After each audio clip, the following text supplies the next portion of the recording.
ಹೋಗ್ರಮ್ಮ.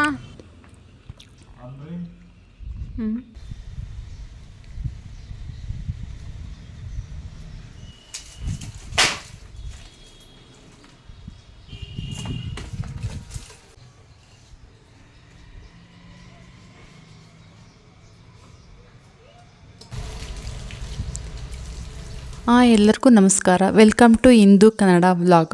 ನಾನು ನಿಮ್ಮ ಪ್ರೀತಿಯ ಇಂದು. ಎಲ್ಲರೂ ಹೇಗಿದ್ದೀರಾ? ಎಲ್ಲರೂ ಚೆನ್ನಾಗಿದ್ದೀರಾ ಅಂತ ಭಾವಿಸ್ತಾ ನಾನು ಕೂಡ ಚೆನ್ನಾಗಿದ್ದೀನಿ. ಇವತ್ತು ಬೆಳಗ್ಗೆ ನನ್ನ ಮಕ್ಕಳು ಇಬ್ಬರು ಸ್ಕೂಲಿಗೆ ಹೊರಟ ಇದ್ದರು. ಬೆಳಗ್ಗೆ ನಮ್ಮ ದಿನ ಸ್ಟಾರ್ಟ್ ಆಗೋದು ಅಡುಗೆ ಮನೆಯಿಂದ. ಆದರೆ ಸ್ವಲ್ಪ ಮೈಂಡ್ ರಿಲೀಫ್ ಅಂತ ಅನಿಸೋದು ಮಕ್ಕಳು ಸ್ಕೂಲಿಗೆ ಕಳಿಸಿದಾದ್ಮೇಲೆ ಒಂದು ಅರ್ಧ ಕೆಲಸ ಅಲ್ಲಿಗೆ ಮುಗೀತು ಅಂತ ಅನಿಸ್ಬಿಡುತ್ತೆ. ಈಗಿನ ಬೆಳಗಿನ ಹೆಣ್ಮಕ್ಳಿಗೆಲ್ಲರಿಗೂ ಅವ್ರನ್ನ ರೆಡಿ ಮಾಡಿ ಸ್ಕೂಲಿಗೆ ತಿನ್ನಿಸಿ ಉಣಿಸಿ ಅವ್ರ ಬಾಕ್ಸ್ ಫಿಲ್ ಮಾಡಿ ಅವ್ರನ್ನ ಬಿಡೋವರೆಗೂ ಯಾರಿಗೂ ಏನೂ ಒಂದು ಹೆಜ್ಜೆನೂ ಸ್ವಲ್ಪ ಹೊತ್ತು ಪುರ್ಸೊತ್ತಿರ್ಲಂಗೆ ಹೆಣ್ಮಕ್ಳು ಕೈ ಒಂದು ನಿಮಿಷನೂ ಕುತ್ಕೊಂಡಿಲ್ಲಂಗೆ ಕೆಲಸ ನಡೀತಾನೇ ಇರುತ್ತೆ. ನನ್ನ ಮಕ್ಕಳು ಸ್ಕೂಲಿಗೆ ಹೋದ್ರು. ಇವತ್ತು ನಮ್ಮ ಪಾಪುದು ವ್ಯಾಕ್ಸಿನೇಷನ್ ಇತ್ತು. ವ್ಯಾಕ್ಸಿನೇಷನ್ ಮಾಡಿಸ್ಕೊಂಬಂದ್ಬಿಟ್ಟು ಅವ್ರದ್ದು ಅಸೈನ್ಮೆಂಟ್ ಇತ್ತು ಅಂತಂದೇಳಿ ನಾನು ನನ್ನ ಹಸ್ಬೆಂಡು ಅಸೈನ್ಮೆಂಟ್ ಕಂಪ್ಲೀಟ್ ಮಾಡೋಣ ಅಂತಂದೇಳಿ ಕಂಪ್ಲೀಟ್ ಮಾಡ್ತಾಯಿದ್ದು. ಸ್ವಲ್ಪ ರೆಸ್ಟ್ ತಗೊಂಡಂಗೆ ಆಗುತ್ತೆ, ಅಸೈನ್ಮೆಂಟ್ ಕಂಪ್ಲೀಟ್ ಮಾಡ್ದಂಗೆ ಆಗುತ್ತೆ ಅಂತಂದು ಹೇಳ್ಬಿಟ್ಟು ಅವರು ಬೇರೆ ಏನೇ ಹೆಲ್ಪ್ ಮಾಡಲ್ಲ. ಮಕ್ಕಳು ಓದೋದ್ರ ವಿಷಯದಲ್ಲಿ ಮಾತ್ರ ಸ್ವಲ್ಪ ಹೆಲ್ಪ್ ಮಾಡ್ತಾರೆ. ಅದನ್ನ ಬಿಟ್ಟು ನಾನು ಗಾರ್ಡನ್ನಿಗೆ ಗಿಡ ಹಾಕೋದು ಅದೇನೇನು ಸ್ವಲ್ಪನೇ ಹೆಲ್ಪ್ ಮಾಡಲ್ಲ. ಮಕ್ಕಳು ವಿಚಾರಕ್ಕೆ ಮಾತ್ರ ಹೆಲ್ಪ್ ಮಾಡ್ತಾರೆ.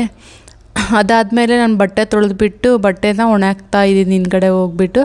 ಹಳ್ಳಿಗಳಲ್ಲಿ ಇದೊಂದು ಅಡ್ವಾಂಟೇಜಸ್ ಅಂತಲೇ ಹೇಳ್ಬೋದು. ಬಟ್ಟೆ ಒಣಗಾಕೋದಕ್ಕೆ ಏನಾರು ಕಾಳು ಒಣಗಿಸೋದಕ್ಕೆ ಜಾಗ ತುಂಬಾ ಚೆನ್ನಾಗಿರುತ್ತೆ. ಬಟ್ ಸಿಟಿಗಳಲ್ಲಿ ಹಂಗೇನಿಲ್ಲ. ಎಷ್ಟು ಮನೆ ಇರುತ್ತೋ ಆ ಮನೆ ಒಳಗಡೆ ಹಿಂದ್ಗಡೆ ಆಗಿರ್ಬೋದು ಸ್ವಲ್ಪ ಕಾರಿಡಾರಲ್ಲಿ ಪ್ಲೇಸ್ ಇರುತ್ತೆ ಅಲ್ಲ, ಅದರಲ್ಲೇ ಒಣಗಿಸ್ಬೇಕಾಗಿರುತ್ತೆ. ಬೇಸಿಗೆಯಲ್ಲೇನೋ ಪರವಾಗಿಲ್ಲ, ಹೆಂಗೋ ಒಣಗ್ತವೆ ಬಟ್ಟೆ. ಬಟ್ ಮಳೆಗಾಲದಲ್ಲೆಲ್ಲ ತುಂಬ ಪ್ರಾಬ್ಲಮ್ ಆಗ್ತಿರುತ್ತೆ. ಹಳ್ಳಿಗಳಲ್ಲಂದರೆ ಮಳೆಗಾಲದಲ್ಲಂದರೆ ಪಕ್ಕಕ್ಕೆ ಏನಾರ ಈ ಥರ ಶೀಟ್ ಏನಾರ ಹಾಕಿದರೆ ಮನೆ ಒಳಗಡೆ ಇಲ್ಲಿ ಜಾಗ ಇರುತ್ತೆ. ಹಳ್ಳಿಗಳಲ್ಲಿ ತೀರಾ ಏನು ಕಷ್ಟ ಅಂತ ಅನಿಸೋದಿಲ್ಲ. ಹಳ್ಳಿ ಜೀವನ ಅಡ್ವಾಂಟೇಜಸ್ ಇರುತ್ತೆ, ಡಿಸ್ಅಡ್ವಾಂಟೇಜಸ್ ಇರುತ್ತೆ. ಹಂಗೆ ಸಿಟಿಲೂ ಅಡ್ವಾಂಟೇಜಸ್ ಇರುತ್ತೆ, ಡಿಸ್ಅಡ್ವಾಂಟೇಜಸ್ ಇರುತ್ತೆ. ಅದು ಮುಗಿಸಿದ ತಕ್ಷಣ ಸ್ವಲ್ಪ ಡೇರೆ ಹೂವಿನ ಗಿಡ ಎಲ್ಲ ಹೂ ಬಿಟ್ಟು ಹಾಳಾಗಿಬಿಟ್ಟಿತ್ತದು.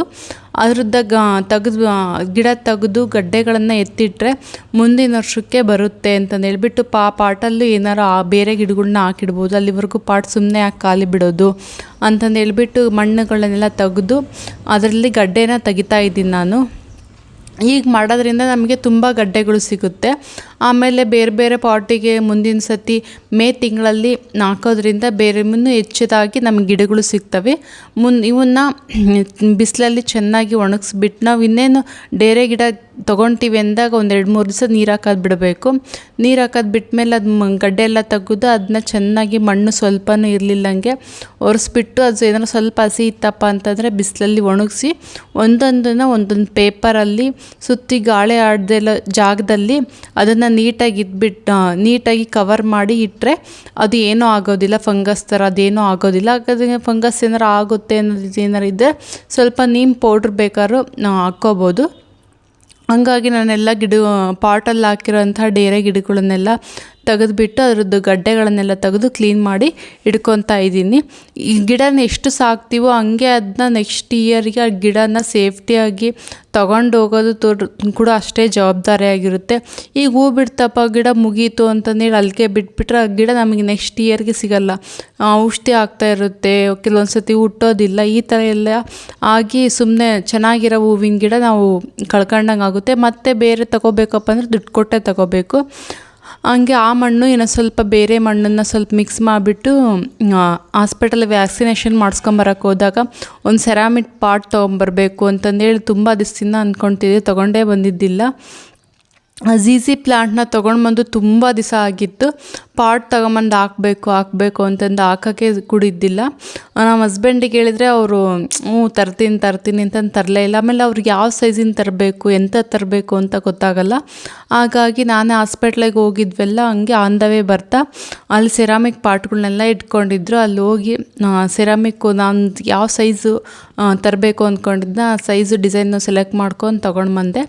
ಅದನ್ನ ಹಾಕಿಟ್ಬಿಡೋಣ ಮೊದಲಿಗೆ ಅಂತಂದು ಹೇಳ್ಬಿಟ್ಟು ಅದನ್ನು ಸೆರಾಮಿಕ್ ಪಾಟ್ ಒಳಗಡೆ ಜಿಜಿ ಪ್ಲ್ಯಾಂಟನ್ನು ಹಾಕಿ ಇದಕ್ಕೆ ಕೋಕೋಪೀಟು ಸ್ವಲ್ಪ ಅಂದರೆ ಸ್ವಲ್ಪ ಅಷ್ಟೇ ಹಾಕೋಬೇಕು, ಹಾಕದೇ ಇದ್ರೂ ನಡೆಯುತ್ತೆ.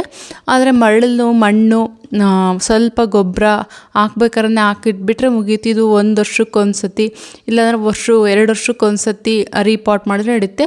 ಬೆಟರು ವರ್ಷಕ್ಕೊಂದ್ಸತಿ ರೀಪಾಟ್ ಮಾಡಿದ್ರೆ ಗಿಡ ಚೆನ್ನಾಗಿ ಇರುತ್ತೆ, ಏನೂ ಆಗ್ಲಂಗೆ. ಇದು ತುಂಬ ಮನೆ ಒಳಗಡೆ ಅಷ್ಟೊಂದು ಕೇರ್ ಇಲ್ದಲೆ ಹಾಕೋವಂಥ ಗಿಡ ಆದ್ರಿಂದ ಇದು ಎಲ್ಲೇ ಇಟ್ಟರು ಮನೆಯೊಳಗೆ ಬೆಳಕಿಲ್ಲದೆ ಇರೋ ಜಾಗದಲ್ಲಿ ಇಟ್ಟರು ಜಿಜಿ ಪ್ಲ್ಯಾಂಟ್ ತುಂಬ ಈಸಿಯಾಗಿ ಬರುತ್ತೆ. ತುಂಬ ಕೇರ್ ತೊಗೋಬೇಕು ಅನ್ನೋದಿಲ್ಲ. ಏನು ಪಾಟು ಮಕ್ಳ ಕಡೆ ಸಿಗಲಿಲ್ಲಂಗೆ ಅವರು ಗಿಡನ ಕಟ್ ಮಾಡದೇ ಇರೋ ಥರ ಒಂದು ಜವಾಬ್ದಾರಿಯಿಂದ ನೋಡ್ಕೋಬೇಕಾಗುತ್ತೆ. ಅದು ಬಿಟ್ಟರೆ ಇದಕ್ಕೆ ಅಂಥ ಏನು ಜಾಸ್ತಿ ಕೇರ್ ತಗೊಳೋದಿಲ್ಲ. ಹಂಗೆ ಇದನ್ನೆಲ್ಲ ಮಾಡಿ ಎತ್ತಿಟ್ಟು ಸ್ವಲ್ಪ ಗಿಡಗಳಿಗೆ ನೀರು ಬಿಟ್ಟಿದ್ದು, ಮಳೆ ಬರೋದು ನಿಲ್ಲಿಸಿ ಅಲ್ಲೇ 1 ವೀಕ್ ಆಗಿತ್ತು. ಹಂಗೆ ಗಿಡ ಎಲ್ಲ ಬಾಡಿದ್ವು. ಮೇಲ್ಗಡೆ ಹ್ಯಾಂಗಿಂಗ್ ಪಾರ್ಟಲ್ಲಿರೋ ಗಿಡಗಳಿಗೂ ಹಂಗೆ ಇಲ್ಲಿ ಕೆಳಗಡೆ ಇರೋ ಗಿಡ ಸ್ವಲ್ಪ ಪರವಾಗಿಲ್ಲ, ತಡ್ಕೊಳ್ಳುತ್ತೆ. ಬಟ್ ಪಾಟಲ್ಲಿರೋ ಗಿಡಕ್ಕೆ ಅವಾಗ ಕೇರ್ ಮಾಡ್ತಾನೆ ಇರಬೇಕು. ನೀರು ಹಾಕೋದು, ಕಳೆ ತೆಗಿಯೋದು, ಅವನ್ನೆಲ್ಲ ಮಣ್ಣೆಲ್ಲ ಲೂಸ್ ಮಾಡೋದು, ಇದನ್ನೆಲ್ಲ ಮಾಡ್ಕೊತಾ ಇದ್ದರೆ ಗಿಡಗಳು ಚೆನ್ನಾಗಿರುತ್ತೆ. ನಾನು ಗಿಡಕ್ಕೆ ನರ್ಸರಿಗೆ ಹೋಗಿ ಗಿಡ ತಂದಿದ್ದು ತುಂಬ ಕಮ್ಮಿ. ಎಲ್ಲೋ 1-2 ವೆರೈಟಿ ಸಿಗದೇ ಇರೋ ಗಿಡಗಳಾದರೆ ಈ ಜಿಜಿ ಪ್ಲ್ಯಾಂಟು, ಅಡೇನಿಯಮ್ಮು ಇಂಥ ಗಿಡಗಳ್ನಷ್ಟೇ ನಾನು ನರ್ಸರಿಯಿಂದ ತೊಗೊಂಡು ಬಂದಿರೋದು. ಇನ್ನೆಲ್ಲ ಗಿಡಗಳ್ನು ನಮ್ಮ ಫ್ರೆಂಡ್ಸ್ ಹತ್ರ, ರಿಲೇಷನ್ಸ್ ಮನೆಯಲ್ಲಿ ಕಲೆಕ್ಟ್ ಮಾಡ್ಕೊಂಬಂದು ನಾನು ಕೇರ್ ಮಾಡ್ತಾಯಿದ್ದೀನಿ. ಇದಾಗಿತ್ತು ಫ್ರೆಂಡ್ಸ್ ಇವತ್ತಿನ ಈ ವಿಡಿಯೋ ಈ ವಿಡಿಯೋ ಇಷ್ಟ ಆಗಿದ್ದರೆ ನಿಮಗೆ ದಯವಿಟ್ಟು ಲೈಕ್ ಮಾಡಿ, ಶೇರ್ ಮಾಡಿ, ಸಬ್ಸ್ಕ್ರೈಬ್ ಮಾಡೋದ್ರಿಂದ ನನಗೂ ಸಬ್ಸ್ಕ್ರೈಬ್ ಮಾಡ್ಕೊಂಡಿದ್ದಾರಲ್ಲ ಅಂತ ಒಂಥರ ಖುಷಿಯಾಗಿ ಸ್ವಲ್ಪ ನನಗೂ ವಿಡಿಯೋ ಮಾಡೋದಕ್ಕೆ ಸ್ವಲ್ಪ ಪ್ರೋತ್ಸಾಹ ಸಿಕ್ಕಂಗಾಗಿರುತ್ತೆ. ನನಗೆ ಅನಿಸಿದ್ದನ್ನು, ನನಗೆ ತೋಚಿದ್ದನ್ನು ನಾನು ಮಾಡ್ಕೊತಾ ಹೋಗ್ತಾ ಇದ್ದೀನಿ. ದಯವಿಟ್ಟು ಶೇರ್ ಮಾಡಿ, ಸಬ್ಸ್ಕ್ರೈಬ್ ಮಾಡಿ, ಲೈಕ್ ಮಾಡಿ. Thank you.